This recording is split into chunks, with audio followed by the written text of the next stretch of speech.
FATF کیا ہے اور کس طرح کام کرتی ہے؟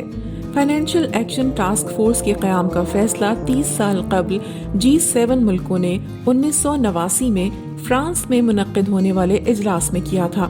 بعد ازاں G7 اتحاد کے ممبران کی تعداد 16 ہوئی جو اب بڑھ کر 39 ہو گئی ہے۔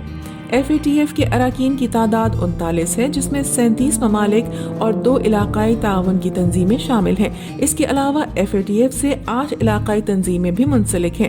پاکستان FATF سے وابستہ ایشیا پیسیفک گروپ کا حصہ ہے۔ FATF کی براہ راست اور بالواسطہ وسعت 180 ملکوں تک موجود ہے۔ FATF ایک ٹاسک فورس ہے جو حکومتوں نے باہمی اشتراک سے تشکیل دی ہے۔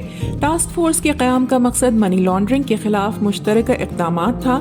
امریکہ میں 11 ستمبر کے حملوں کے بعد شروع ہونے والی دہشت گردی کے خلاف جنگ میں یہ ضرورت محسوس کی گئی کہ دہشت گردی کے لیے فنڈز کی فراہمی کی بھی روک تھام کے لیے مشترکہ اقدامات کی ضرورت ہے، جس کے بعد اکتوبر 2001 میں FATF کے مقاصد میں منی لانڈرنگ کے ساتھ ساتھ دہشت گردی کی فائنینسنگ کو بھی شامل کر لیا گیا۔ اپریل 2012 میں بڑے پیمانے پر ہتھیاروں کی فائنینسنگ پر نظر رکھنے اور اس کی روک تھام کے اقدامات پر عمل درآمد کروانے کی ذمہ داری اسی ٹاسک فورس کے سپرد کی گئی۔ ٹاسک فورس اپنے کھلے ایجنڈے پر خالصتاً ٹیکنیکل بنیادوں پر کام کرتی ہے، اسی لیے اس ٹاسک فورس میں مختلف ملکوں کے ماہرین برائے انسداد منی لانڈرنگ اور ٹیرر فائنینسنگ شریک ہوتے ہیں۔ ٹاسک فورس کے موجودہ صدر شینگن لو کا تعلق چین سے ہے۔ وہ FATF کے صدر بننے سے قبل چین کے مرکزی بینک میں منی لانڈرنگ اور دہشت گردی فائنینسنگ کی روک تھام سے متعلق شعبے کے سربراہ تھے۔ شینگن چین میں سرمایہ کی غیر قانونی نقل و حرکت کے حوالے سے متعدد اقدامات کر چکے ہیں۔ FATF منی لانڈرنگ اور دہشت گردی کی فائنینسنگ کے حوالے سے دنیا بھر میں یکساں قوانین لاگو کروانے اور ان پر عمل کی نگرانی کرنے کا فریضہ سر انجام دیتی ہے۔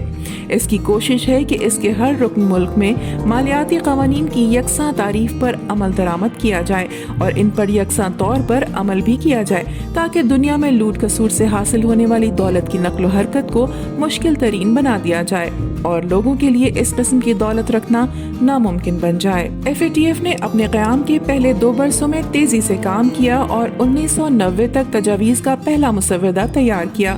بعد ازاں 1996، 2001، 2003 اور 2012 میں یہ اپنی دیگر تجاویز بھی پیش کر چکی ہے۔ FATF نے پاکستان پر جو شرائط عائد کی ہیں اور جن شعبوں میں پیش رفت کا مطالبہ کیا ہے اس پر عمل درآمد کرنا کسی ایک حکومتی ادارے کا کام نہیں ہے۔ اس حوالے سے پارلیمنٹ، حکومت، عدلیہ، قانون نافذ کرنے والے اداروں کو ہر سطح پر کام کرنا ہوگا۔